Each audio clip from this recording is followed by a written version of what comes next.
शिव पुराण हर हर महादेव एक विद्येश्वर संहिता।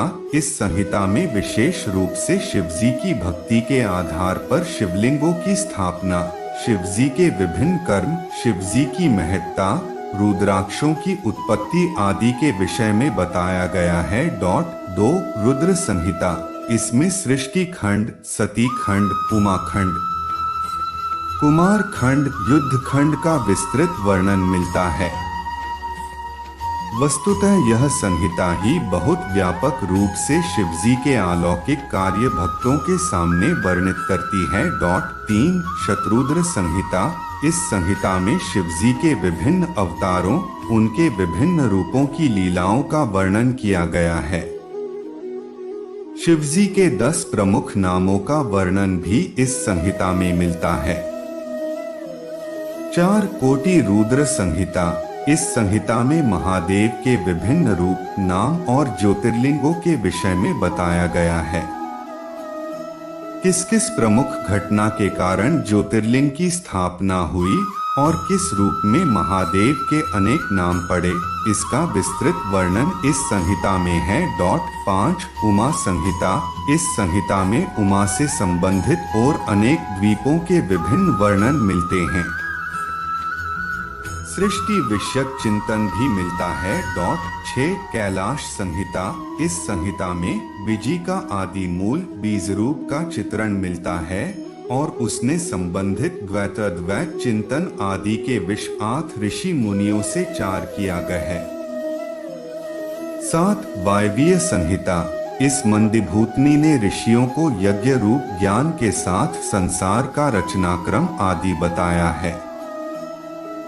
सृष्टि की उत्पत्ति और अन्य ऋषि मुनियों से संबंधित ऐसे छोटे छोटे कथानक भी इस संहिता में हैं, जिनका संबंध किसी न किसी रूप में शिवजी से जुड़ता है।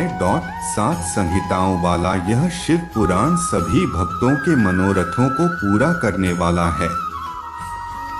यह व्यक्ति के शारीरिक, मानसिक, आध्यात्मिक दुखों को हरने वाला है।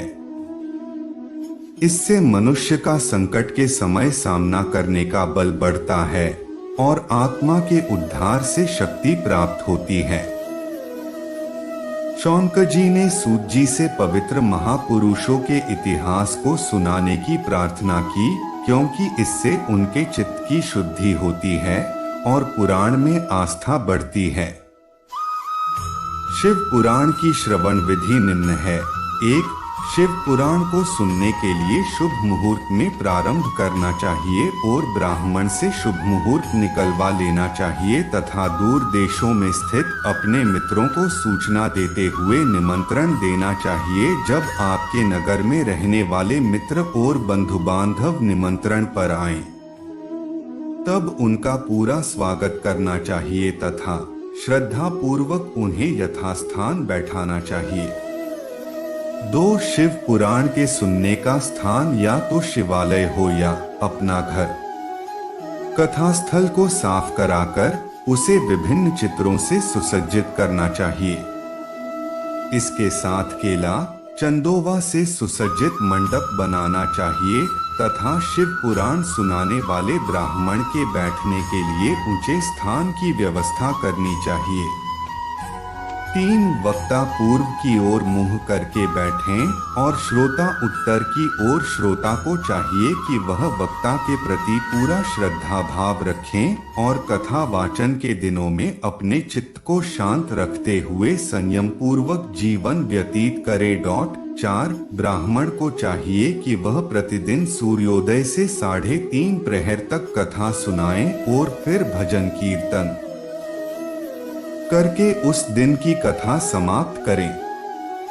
कथा की निर्विघ्न समाप्ति के लिए गणेश पूजन भी होना चाहिए। इसके साथ साथ यजमान को शुद्ध आचरण का पालन और ब्रह्मचर्य व्रत का कठोरता से पालन करना चाहिए। उससे यह भी अपेक्षित है कि वह पुराण सुनाने वाले को साक्षात शिव के रूप में देखें और इस पवित्र पुराण को भी पूज्य समझें। 5 ब्राह्मणों की नियुक्ति हो जो निरंतर पंचाक्षर शिव मंत्र का जाप करते रहें। पूरी पूजा की समाप्ति पर यजमान को चाहिए कि वह दूसरे ब्राह्मणों को अन्न वस्त्र आदि देकर संतुष्ट करे। कभी कभी असावधानी से दुष्परिणाम भी हो जाते हैं। इस दृष्टि से अभिमान तथा कथा सुनते सुनते कुछ खाना और बड़ों को नमस्कार न करना या कथा सुनते हुए सो जाना आदि ऐसी स्थितियां हैं जिससे अनेक दुष्परिणाम निकलते हैं। इसलिए ऐसा नहीं करना चाहिए।